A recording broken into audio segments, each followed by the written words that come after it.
Smoke and flames completely destroyed this house here behind me. We're here 10 hours later, and you can still see some smoke coming off from one of the objects here. You can still smell the charred remnants from the house fire that took place in Dunlap this morning.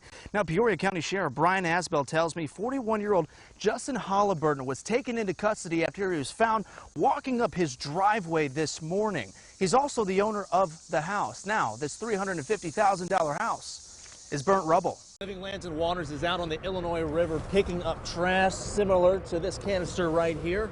And this right here will be just one little part of about 25 tons of trash picked up in the next couple of weeks. Now, this is 3 days later, and there's still water in the streets here in Richland Farms. Now, once a way to move forward is determined by city leaders, they plan to put a survey together, bring it to neighborhood representatives, and then go forward with that plan. Yeah, Rebecca, Kimberly, the smoke billowed in the sky. You could see it from where I'm standing here across the street on Route 91. You could even see it past the shops of Grand Prairie here in Peoria. Now, Peoria County Sheriff Brian Asbell did confirm that 41-year-old Justin Halliburton was taken to custody at the scene. He's charged with residential arson. The Federal Aviation Administration tells me that a Cessna 172 plane crashed in the middle of Interstate 55 southbound. The levels were at the tree line right behind me. Today, they're here on the street, as you can see at my feet.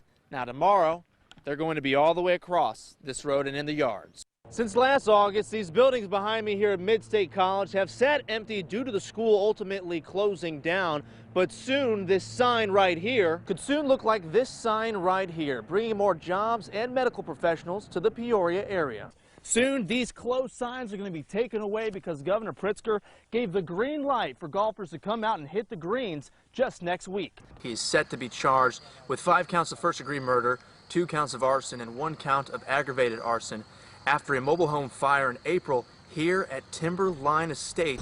Good morning, Mark and Shelby. I'm live down here in downtown Peoria. Now, Congresswoman Sherry Bustos made her stop in Peoria yesterday. Well, this is a barrier that's supposed to protect drivers from getting into this creek right here in Richland Farms in East Peoria. But on Monday night, they saw a ton of flash floods getting into people's yards, onto the roads, and eventually into people's homes. Now, neighbors say this isn't a problem that only happened Monday. This has been happening for years, and they want to see action done now before it's too late. Nearly 800 people pay a yearly maintenance assessment to the East Peoria Drainage and Levee District, mostly for this, a levee running right through the center of the neighborhood. The district's supposed to mow 3 times a year, but Bill Bassam tells me that isn't nearly enough. I would just like to see it cleaned out at the bottom. Mainly just, clean out the bottom, get rid of the meanders, so that way the water has a straight flow, straight shot, getting out of the bottoms. Bassam has lived in Richland Farms, also known as the Bottoms, for decades. He says Monday's flash floods wasn't the first time the neighborhood was hit hard, and it won't be the last time if something doesn't get done. At least maintain it. It just, like if they just straighten the channel, it's meandering really bad, and it's eating at the walls of the creek. Katrina Arnold has been sleeping in her living room for days because water got in her home. She says her house was basically surrounded by floodwater. The creek was flowed so bad that it came up over the road. Fond du Lac Park District Director Mike Johnson tells me if the work doesn't get done, it becomes a safety issue for homeowners. If you don't maintain those levees and keep those drainage pipes clean, it's going to cause a lot of overflow for the residents. Homeowners in Richland Farms are not allowed to purchase flood insurance. If we get flooded out, we're doomed. Neighbors tell me Johnson and his crews have really stepped up to make sure the levee gets mowed, but it's not even their job. Johnson says it doesn't matter whose responsibility it is, the work needs to happen. It's truly scary for a lot of those residents. When the water's that high and it's sitting against those levees, it could cause a major breach. And if we have a breach, it's going to flood that area within minutes. Johnson says the next step is meeting with East Peoria leaders to come together and fix the issue. City officials tell me the groups will now work to find short and long-term solutions, which may start with a drainage survey of the area.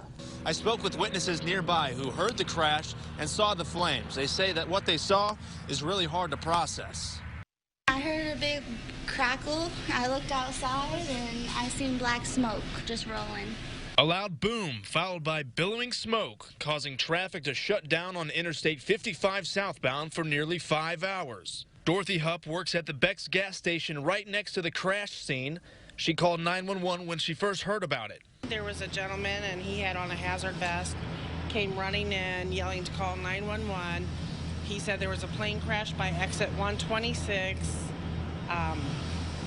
extreme flames, and I looked for the phone, found the phone, called 911. Sarah Shelby works right across the street. She tells me she couldn't believe what happened. I thought it was a car crash at first, and I was hoping that everybody got out safe and just praying. No IDs have been released as of this point. An investigator from the National Transportation Safety Board is investigating the scene Tuesday night to determine the cause, where the plane was coming from, and where it was heading.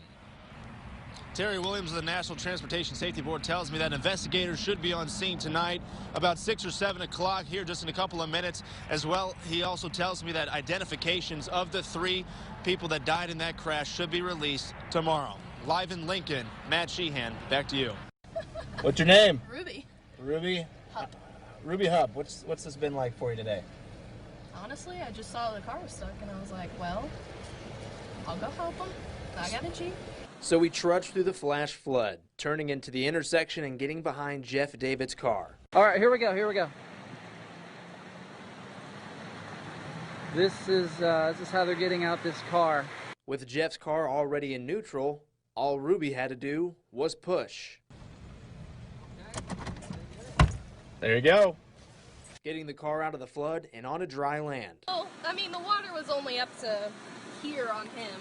Yeah. And I've got a 4-inch lift kit on this. Yeah. So. Jeff had been stuck in his car for half an hour before first responders got him out. He says he was on his way home from work when he drove into the deep water. I saw some other cars making it through, so I thought I could too.